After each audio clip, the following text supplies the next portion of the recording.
16 जून 2013 की शाम 8:30 पर केदारनाथ में एक ऐसा प्रलय आता है जिसने न सिर्फ उत्तराखंड बल्कि पूरे भारत को हिलाकर रख दिया था। Massive tragedy that is unfolding. Uttarakhand is devastated by the बड़े पैमाने पर बर्बादी और हमने तो ये सोचा भी नहीं कि क्या हो रहा है, क्योंकि हमारे पास इतना वक्त ही नहीं था। हम तो बस भागने लगे। दिल्ली या पुणे जैसे शहर में किसी एक पूरे साल में करीब 800 मिलीमीटर बारिश होती है, यानी यहाँ सिर्फ 2 से 3 दिन में ही पूरे साल होने वाली बारिश का करीब 60% हिस्सा बरस गया। केदारनाथ भारत के पवित्र धामों में से एक है जहां पर हर साल लाखों लोग दर्शन करने जाते हैं। लेकिन इतिहास में जाकर देखें तो इस जगह पर कई बार प्राकृतिक आपदा और हमले भी हुए हैं। केदारनाथ में आज से 10 साल पहले एक ऐसा प्रलय आया था जिसमें हजारों लोगों की जान गई थी। कई लोग अपनों से बिछड़ गए थे जो आज तक नहीं मिल पाए।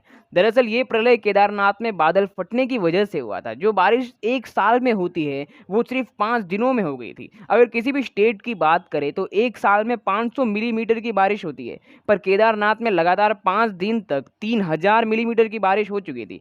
इतनी भयंकर बारिश से ही आप अंदाजा लगा सकते हैं कि प्रलय कितना खतरनाक होगा। 14 जून से शुरू हुई बारिश रुकने का नाम नहीं ले रही थी और लगातार 16 जून तक बारिश चलती रही। लोगों को लगा कि बारिश रुक जाएगी, इसलिए वो केदारनाथ से जाने के बजाय वहां होटलों में रुक गए। लेकिन 16 जून की शाम को जब पुजारी और सभी लोग मंदिर के परिसर में आरती करने के लिए इकट्ठा हुए तो मंदिर के परिसर में पूरा पानी भर चुका था और उस रात में ऐसा प्रलय आया कि कई लोग मारे गए। लेकिन ये तो सिर्फ प्रलय का एक छोटा सा रूप था। 17 जून 2023 यानी अगले दिन सुबह के टाइम पर लगातार होने वाली बारिश जारी थी। दरअसल केदारनाथ के पास से मंदाकिनी नदी बहती है जो हिमालय के ग्लेशियर से निकलती है। लगातार होने वाली बारिश और ग्लेशियर के पिघलने के कारण मंदाकिनी नदी उफान पर थी और 17 जून की सुबह को इतना भयानक प्रलय आता है कि इस नदी के बहाव के सामने जो कुछ आता है वो बह जाता है। हजारों लोग अगले दिन भी मारे जाते हैं। केदारनाथ में लैंडस्लाइड होने लगती है, लेकिन इस प्रलय में केदारनाथ के मंदिर पर एक खरोच तक नहीं आती, जिसका कारण है कि केदारनाथ मंदिर के पीछे एक बड़ी भीमशिला होती है जो पानी के बहाव को 2 भाग में बांट देती है,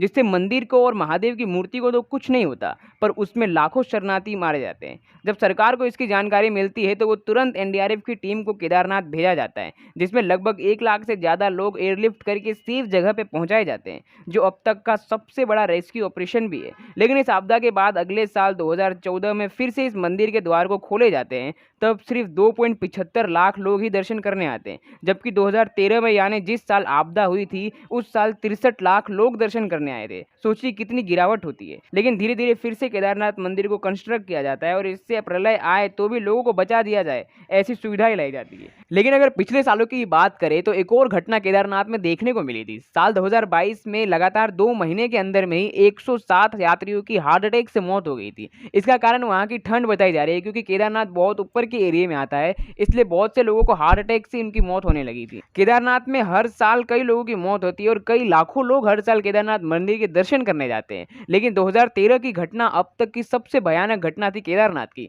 वैसे आपको अगर वीडियो पसंद आई हो तो लाइक करें and subscribe for more videos.